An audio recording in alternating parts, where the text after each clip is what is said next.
As well as the standard fair use policy, this video is protected under the Treaty of Peace and Friendship 1787. Moors are awake. We are taking our place on this planet.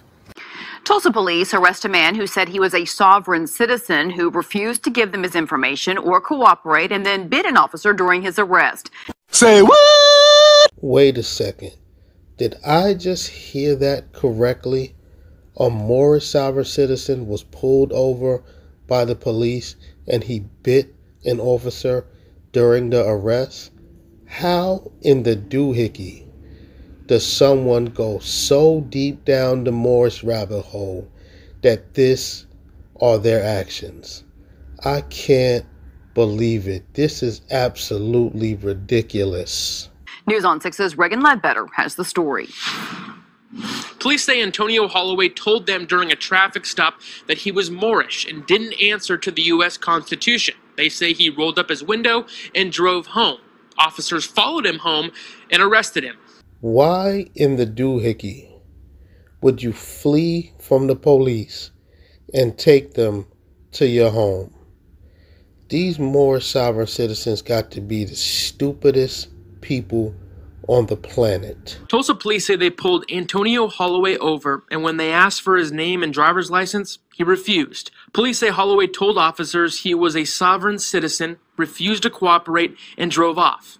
Officers say they followed Holloway home, and when they told him he was under arrest, he fought with officers and bit an officer on the hand. Police say one of the officers tased Holloway and took him into custody. Holloway claimed he was Moorish, which means he believes he is independent from any authority of federal or state government. I wouldn't say it happens a whole lot, but we all have come across someone who claims that, or they don't have to give us any information, and it's wrong. They gotta listen to us and at least give us their identification. Police say Holloway is an ex-con who spent a year in prison for having a stolen vehicle. Police say they found marijuana and a gun in his car.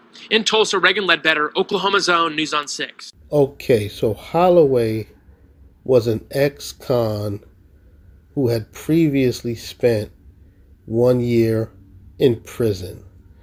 Now, I'm willing to bet that Holloway found out that he was Moorish while incarcerated in prison. Now, you see what Moorish science does to a brain? It rewires the brain and has you thinking all type of crazy foolishness to now, when you have police contact, you're believing that officers have no authority over you, and that in turn leads you to biting an officer's hand. These people don't think rationally, and this whole Moorish ideology is a bunch of garbage. It is nothing other than a cult, and it will only lead you to prison. It does not help anyone's life. All it does is ruin lives.